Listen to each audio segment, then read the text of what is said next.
Thank you, Mr Speaker. It's a pleasure to see you in your place, and congratulations to you on your re-election, sir. Mr Speaker, I would like to firstly thank the voters of Glasgow South West for sending me back to Parliament. They have re-elected a left-wing anti-austerity Member of Parliament, which I pledged to be during the election campaign. Mr Speaker, there are many divisions in the House of Commons. Literal divisions in terms of trooping through the voting lobbies, party divisions between and within, differences in age, gender, ethnicity and education. However, I am now coming to the view that one of the biggest differences lies between those of us who view social security as a right and should be administered with the utmost care for human dignity, and those who view it as a privilege that can and should be denied or strictly limited. I believe there are two types of Members of Parliament. Those who view I, Daniel Blake, and see the reality of their casework reflected in that film, or those who refuse to believe that the social security system is rigged and is actively pushing working people into poverty and punishing the most vulnerable in society. I am not suggesting, Mr Speaker, that the only way an MP can gain insight into the failings of the Social Security Service is by dealing with hundreds of DWP cases, but surely anyone with an ounce of empathy would know the system is deeply flawed, even if they've only had a handful of distressed people at their surgeries. The opening scene of I, Daniel Blake is where the character is on the phone for over an hour. I am sure I'm not the only Member of Parliament who have had constituents telling us about similar cases. Here are just some of mine. A job seeker's allowance claimant who has told me of a phone call that cost £9. An ESA claimant who has told me of a phone call that has cost them £16. A constituent who, on behalf of his daughter pursuing a DLA claim, of a phone call that has cost them £18. Mr Speaker, I am asking the Minister and the House these questions. Is it right that a JSA claimant receiving £73.10 a week to have a phone call costing £9 to receive their entitlement? Is it right for an ESA claimant receiving £73.10 a week to have a phone call costing £16 to receive their entitlement? And is it right for a DLA claimant receiving a weekly entitlement of £76.90 a week to make a phone call costing £18? I'll give way to Honourable. Thank you.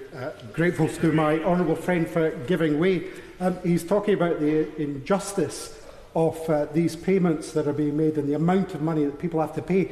But would he also agree that there are many people who have actually no money due to broken promises on payments and an inability to be paid, and that's driving people to food banks as their only last resort? Well, I do agree with my honourable friend. In fact, I would say food banks are probably the only growth industry in the United Kingdom in the last 7 years, and I think that many Members of Parliament in this place see that. Mr Speaker, the questions which asked the Minister, I believe the answer to those questions is no. And the reason I continue to campaign on this telephone tax is that it adds insult to injury. It's just one more financial kick in the teeth when people are paying for access to information and support. When every penny counts, call charges hit hard, and what doesn't help is a lack of clarity around what lines are free and what ones come with a cost. When the government's own website states that some telephone calls can cost 55p a minute. So can I ask the Minister to confirm whether the information on the gov.uk website provides accurate information in relation to call charges to the Department of Work and Pensions? Call charges don't just eat into people's benefits. I would suggest they actively deter people from calling due to the fear of charges, either from the lines themselves or from a mobile phone provider. And as I have looked deeper into this issue and asked more questions, more disturbing information comes to light. Mr Speaker, there are serious flaws in the digital by design model. Exclusion is built into the system, and a written question I tabled just before dissolution revealed that in the whole of the Glasgow South West constituency there are only 16, yes 16 PCs for thousands of claimants. I'm sure the Minister will be happy to know there are a few follow-up questions on the issue on the way to him, but today he could answer these questions. What is the Government going to do to increase computer literacy and access in DWP offices and job centres? And does the Department of Work and Pensions agree that those who have received a financial penalty, i.e. a sanction, or who have been paid late, should have to pay for a telephone call to the Department of Work and Pensions to chase up their entitlement? Mr Speaker, I am calling for free phone calls to access every aspect of the Department of Work and Pensions, but especially for those who have been sanctioned or who have been hit by late payments. Someone paid late should not have to access a chargeable phone line to chase up money they are owed by the state. Mr Speaker, incredibly, there are no telephone lines at all for universal credit claims or inquiries. It's completely a digital service. What about those with no digital access or who aren't computer literate or even literate? Now, I accept that that's a whole other issue, but we need to recognise that basic literacy skills are not universal, and nor is English everyone's first language. So will the Government consider a special telephone line for universal credit claimants? Mr Speaker, I've already said that there are issues with mobiles and price plans, and I'm calling for the Government to work with mobile and landline providers to improve this. A price plan can determine what someone pays in reality, but if they go over and above those limits, they incur penalty charges and costs increase. And since April this year, penalty charges and non-inclusive calls have increased dramatically, meaning someone on a lengthy call to the Department of Work and Pensions will see the cost of that telephone call escalate. The Government promised a review following the 2016 Social Security Advisory Committee, which criticised the Government on phone lines and asked for free phone lines to be put in place. The Government stated that this would cost £7 million.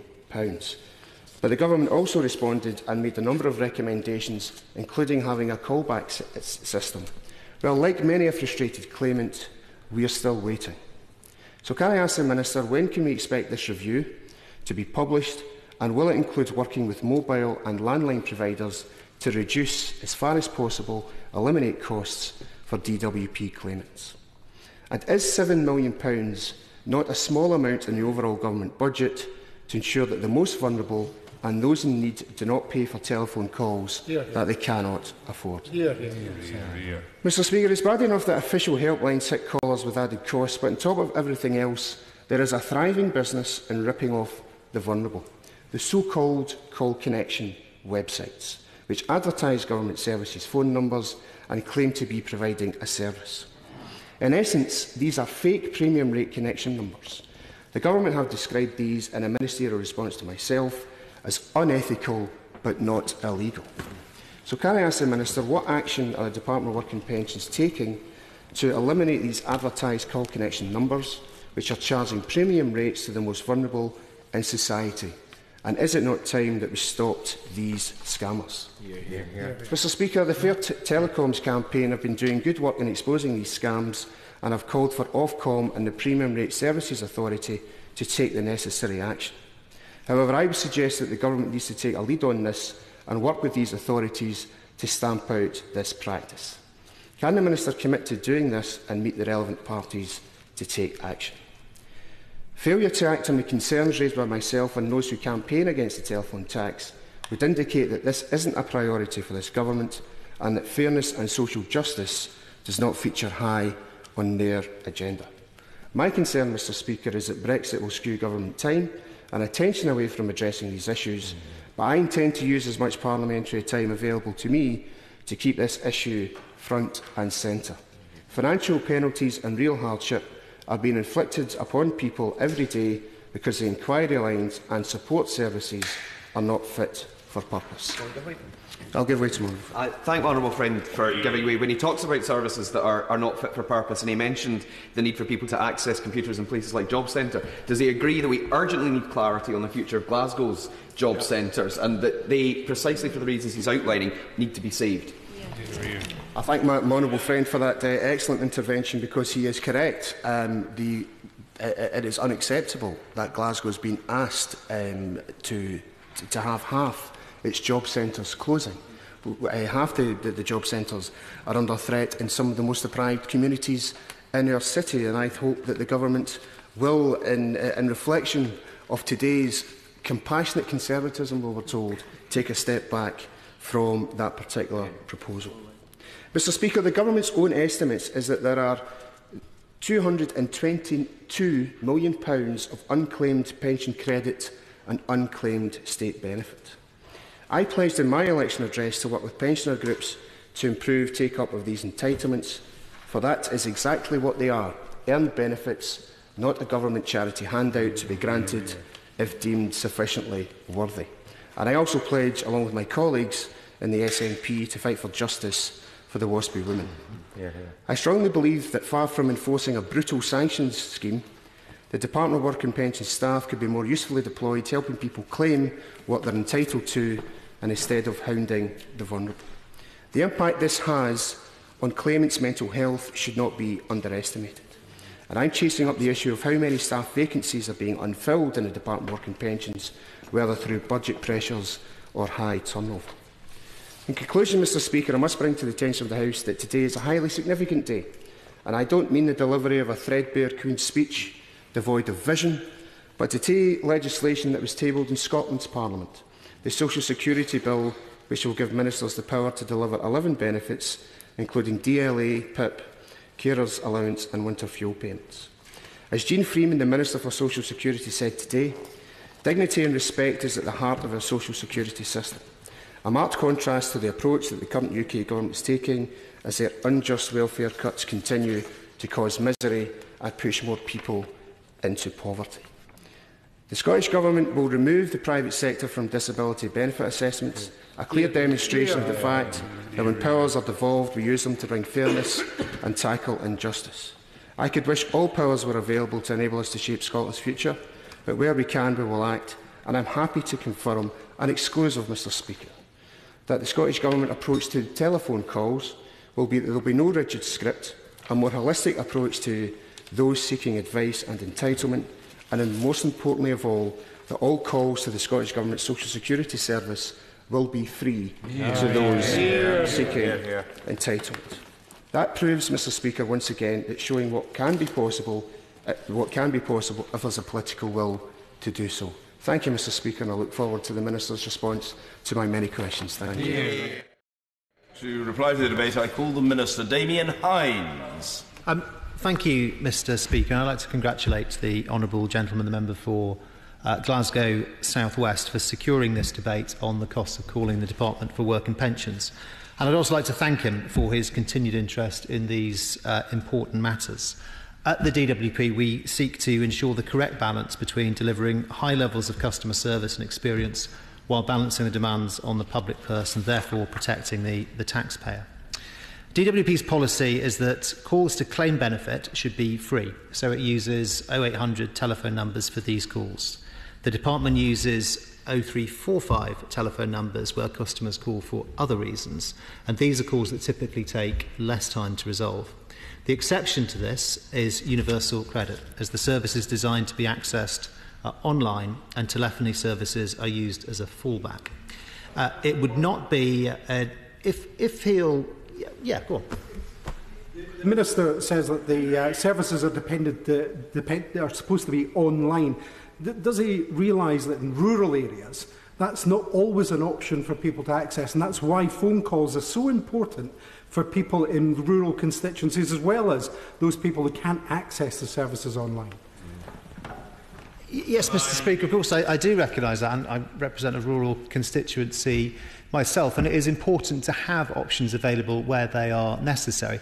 It's also, of course, the case that when we're dealing with, for example, people who are seeking work, actually being able to get online is vitally important for that purpose.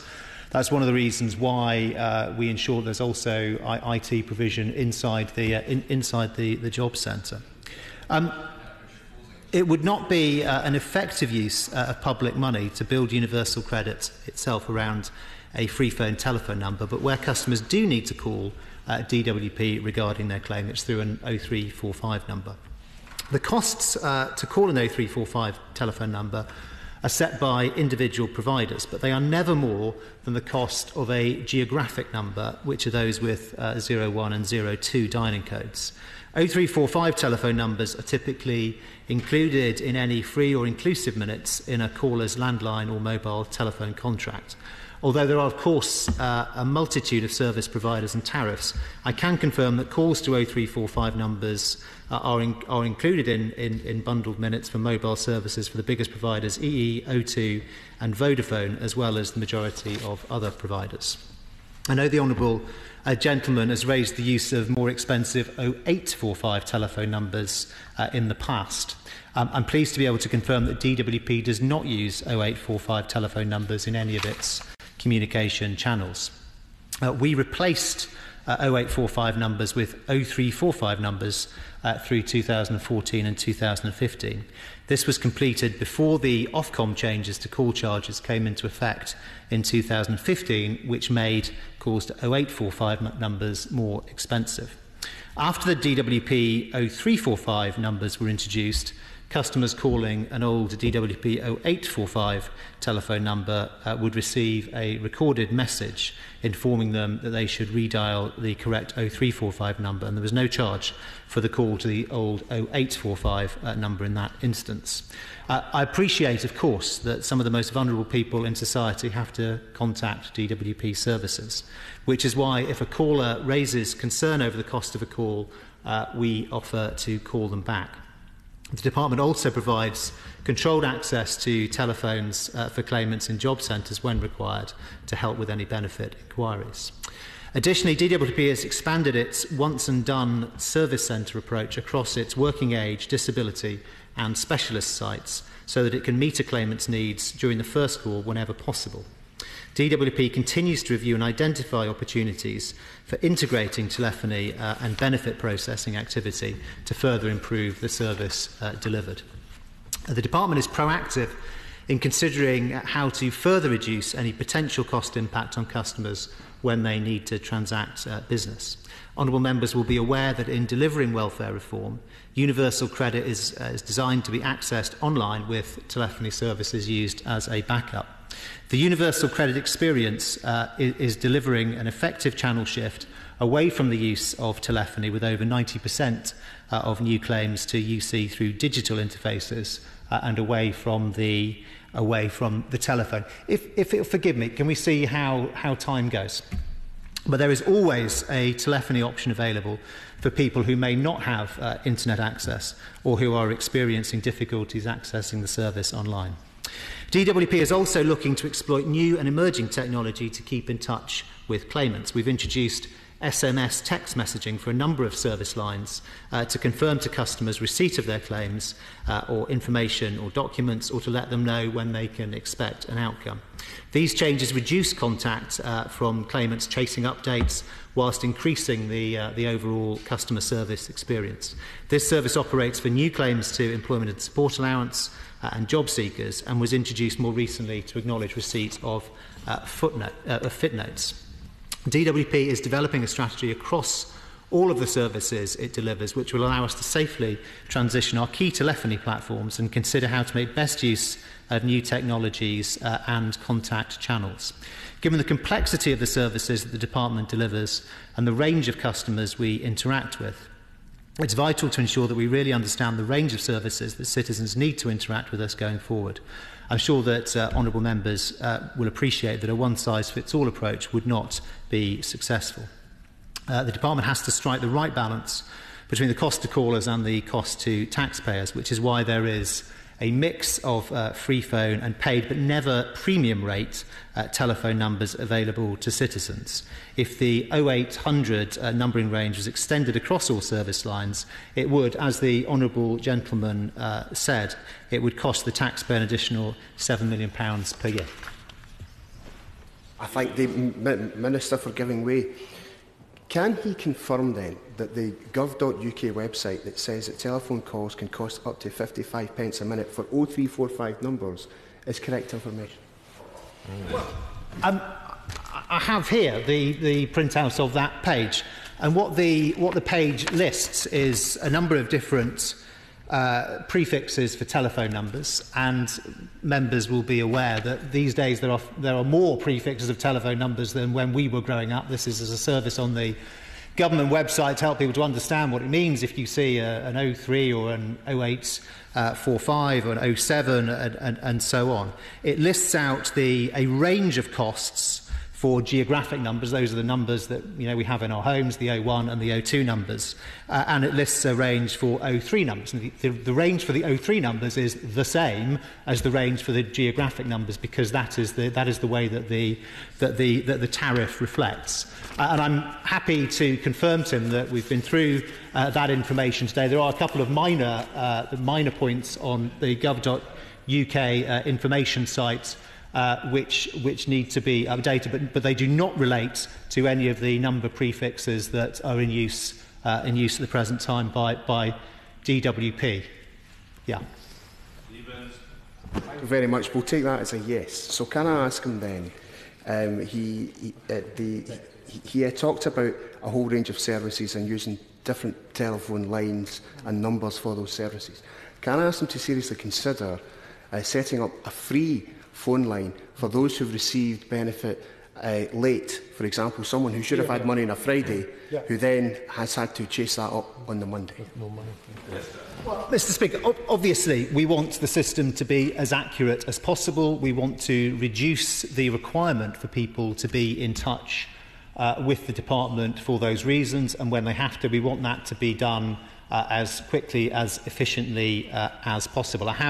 I've outlined that the policy of the department is there are a range of 0800 numbers, the rest are 0345 numbers, which is equivalent to a normal geographic land call, and typically in a mobile phone contract or bundles on pay-as-you-go, that would be included in the inclusive minutes that you have, and we think that is a fair and reasonable approach. But there is still the option to request a callback as well. I wanted to come on to some of the other issues that the honourable gentleman raised, and he and I, as he alluded to, have exchanged correspondence on the issue of third parties seeking to make a profit out of calls to DWP, and indeed this can happen, as he rightly mentioned, with other services as well. And I'd like to take the opportunity of this debate to update members on this important area. I can confirm that my department does not make any revenue itself out of calls to our publicised telephone numbers. We know there are a small number of companies who seek to make money by providing an alternative and usually more expensive telephone number that then routes callers through to the government helplines. Whilst this practice may indeed be considered unethical, it is not illegal, provided the company is not pretending to be the government and does not state that they are officially affiliated. DWP are aware of a small number of sites that advertise this type of service, primarily owned by the same individual. I strongly encourage internet search engine providers to actively police and manage advertisers and subscribers who may look to make profit from some of the vulnerable members of our society by advertising expensive or premium rate telephone lines as a route to access DWP services that are, of course, accessible direct through either free phone 0800 or local rate 0345 telephone numbers. The specific activity known as vishing, where a voicemail is left for a citizen to call back an unofficial number, is generally not widespread within DWP. Only one occurrence has been identified. DWP does do everything it can to stop customers from being caught out, and in this instance the same number was identified as appearing on a so-called info box on a search engine for universal credit alongside the genuine UC number, and DWP complained to that search engine provider and the incorrect entry was removed. I want to turn briefly, we've covered the question of the gov.uk tariff ranges that are set out. The Honourable Gentleman also asked about steps being taken to improve access to and people's capability and confidence in using IT equipment. And we do, as he will know from his own visits to our job centres, we do provide lobby equipment and encourage people to use it. There's also often the facility to bring your own device and be helped to use that, because we do absolutely see that digital capability, the digital empowerment as being vital, not just, of course, in the claiming of benefits, but in applying for work. And, of course, when you get to work, there are few jobs these days that don't require some level of IT literacy, and we think that is that's very important. In conclusion, Mr. Speaker, may I reassure honourable members that the Department is absolutely committed to ensuring that costs for customers are kept to a minimum and that safeguards are in place for those that need them. The Department is in the process of transforming the way citizens interact with us, and I'm sure honourable members can appreciate will take some time to deliver, given the range of services that the Department delivers, the number of people we transact with every day. And he asked about the Social Security Advisory Committee's recommendation. These things are technology dependent. The review of our systems is current, and we are committed to looking at that closely. Our telephony policy will be kept under review throughout this process, and the Department will continue to seek to strike the right balance between the cost to citizens and the cost to the taxpayer. Thank you. Order. The question is that this House do now adjourn.